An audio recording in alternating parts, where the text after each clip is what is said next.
आज के इस वीडियो के माध्यम से स्टूडेंट एक बहुत ही ज़्यादा सीरियस टॉपिक पे हम चर्चा करने वाले हैं, क्योंकि आज के इस वीडियो के माध्यम से हम ये चर्चा करने वाले हैं कि अक्सर आपने देखा होगा अपने सीनियर को भी या फिर आसपास के भी काफ़ी सारे स्टूडेंट को देखा होगा कि जिन्होंने पॉलिटेक्निक तो किया परंतु उन्हें अच्छी जॉब नहीं मिल पाई।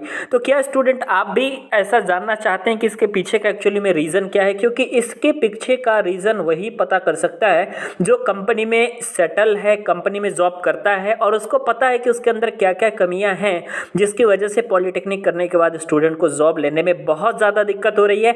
और फाइनली मैं देख रहा हूं तो काफ़ी सारे स्टूडेंट जो है या तो आपके नॉर्मल सैलरी पैकेज पे जा रहे हैं या फिर वो प्लेस ही नहीं हो पा रहे हैं, है ना। जबकि स्टूडेंट मैं आपको बता देता हूं कि काफ़ी सारे पॉलिटेक्निक कॉलेज में आपके कैंपस प्लेसमेंट भी आयोजित किए जाते हैं। इसके बावजूद की मैं बातें बता रहा हूँ कि स्टूडेंट सेलेक्ट नहीं हो पाते हैं। कंपनियाँ आती हैं 65 या 70 वैकेंसी को लेकर के, तो जिसके लिए 200, 250 या मैक्सिमम 500 स्टूडेंट आवेदन करते हैं, लेकिन कंपनियां जो है अपनी वैकेंसी भी फुल नहीं कर पाती हैं। तो इसलिए मैं आपको बताना चाहता हूं इसके पीछे क्या रीज़न है, क्या रीज़न नहीं है ना। जो स्टूडेंट सबसे पहला रीज़न है और जो जेन्युइन रीज़न है वो है आपका इंग्लिश स्पीकिंग, क्योंकि काफ़ी सारे स्टूडेंट ऐसे होते हैं जो कि इंग्लिश स्पीकिंग तो दूर की बात है, काफ़ी सारे स्टूडेंट अपना इंट्रोडक्शन भी ठीक से नहीं बोल पाते हैं इंग्लिश में, है ना। और आप लोग देखते हैं कि अगर कहीं भी आप इंटरव्यू देने जाएंगे तो उसमें सबसे पहला जो प्रश्न आपसे पूछा जाता है वो यही पूछा जाता है कि tell me about yourself, कि अपने बारे में आप बताओ। यदि आप अपने बारे में ही नहीं बता पाओगे तो वहाँ पे जो है काफ़ी ज़्यादा डिफिकल्टी होती है।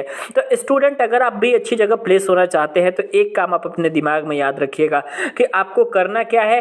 तो आपको जो है नॉर्मली आपको अपने इंग्लिश में एटलीस्ट अपना इंट्रोडक्शन याद होना चाहिए, बिल्कुल इस तरीके से कि सामने वाले को ये पता नहीं लग पाना चाहिए कि ये लड़का इंग्लिश बोल नहीं सकता है। आप रट लीजिए, मैं तो कह रहा हूँ आप रट लीजिए, क्योंकि यहाँ पे समझने की कोई बात ही नहीं है ना, समझाने की बात है। अगर कोई सिंपल आपसे ये पूछ रहा है टेल मी अबाउट योरसेल्फ, इसमें आप क्या समझाएंगे, है ना। समझाने से बेहतर है कि एक अच्छा सा आपने लिख लिया है इंट्रोडक्शन, उसको याद कर लिया है, जो भी बोला कि टेल मी अबाउट योरसेल्फ बता दो, तो आप अच्छे तरीके से उसको एक्सप्लेन उसके सामने कर लेते हैं। इससे बहुत अच्छा इंप्रेशन आता है, ऐसा लगता है कि आप जो है बोलने में हिचकिचाते नहीं है, फ्लुएंटली आपकी इंग्लिश स्पीकिंग है, ठीक है। साथ ही साथ मैं आपको बताना चाहता हूं कि काफ़ी सारे ऐसे स्टूडेंट होते हैं जो कि टेक्निकल इंटरव्यू को क्वालिफाई नहीं कर पाते। वो इसलिए क्वालिफाई नहीं कर पाते जबकि हम देखते हैं कि बहुत ज़्यादा उनके पास नॉलेज होता है। तो एक बात आप याद रखिएगा कि डीपली नॉलेज जो है आपको कोई ज़रूरी नहीं है। आपके जो first semester, second semester, third semester का जो नॉर्मली आप लोगों को पढ़ना है, इलेक्ट्रॉनिक्स, इलेक्ट्रिकल, मैकेनिकल, सिविल, आपका जो भी ब्रांच होगा, प्रश्न डायरेक्टली आपका वहीं से पूछा जाएगा। नंबर 1 तो आप ये याद रख लीजिएगा, ठीक है। ये ज़रूरी नहीं है कि आपने जो है पूरी तरीके से पीएचडी कर ली है उस सब्जेक्ट में तो ज़रूरी है कि आपसे वही सब्जेक्ट पूछा जाएगा। पहली बात तो ऐसा होता नहीं है कि एक आदमी से एक ही सब्जेक्ट पूछा जाए, सभी सब्जेक्ट से आपके क्वेश्चन पूछे जाते हैं और बिल्कुल बेसिक आपको पढ़ के जाना है, ठीक है। तीसरा काम आपको ये करना है कि naukri.com, लिंक्डइन या फिर इसके अलावा काफ़ी सारी वेबसाइट्स होती हैं, उन सभी वेबसाइट्स पर तो सबसे पहली बात आप जा करके और वहाँ पर रजिस्टर्ड जरूर कर ले, अपना रेज्यूमे जरूर अपलोड कर ले, क्योंकि वहाँ पे आपको तमाम समय समय पर वैकेंसी आती रहती है। साथ ही साथ कुछ ऐसी भी वैकेंसी होती है जो कि आपको कॉलेज कैंपस के माध्यम से पता चलती है। जो पांडे जी टेक्निकल 2.0 चैनल है उसको भी आप सब्सक्राइब कर लीजिएगा, क्विक जॉब अलर्ट को भी सब्सक्राइब कर लीजिएगा, क्योंकि यहाँ पे आपको तमाम सारी ऐसी वैकेंसी देखने को मिलती है जो कि आपके टेक्निकल एस्पिरेंट्स के लिए होती है, सिर्फ और सिर्फ टेक्निकल स्टूडेंट के लिए होती है ना।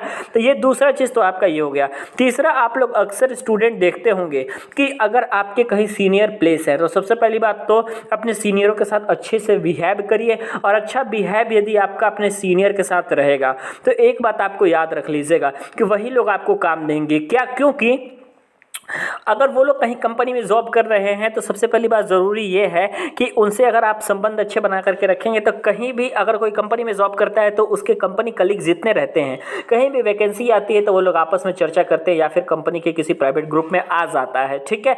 तो वहाँ से वो लोग आपकी हेल्प कर सकते हैं, इसलिए ज़्यादा से ज़्यादा सीनियर से अपनी पहचान बना के रखिए ताकि जो है आपकी सीनियर आपकी हेल्प कर सके, ठीक है।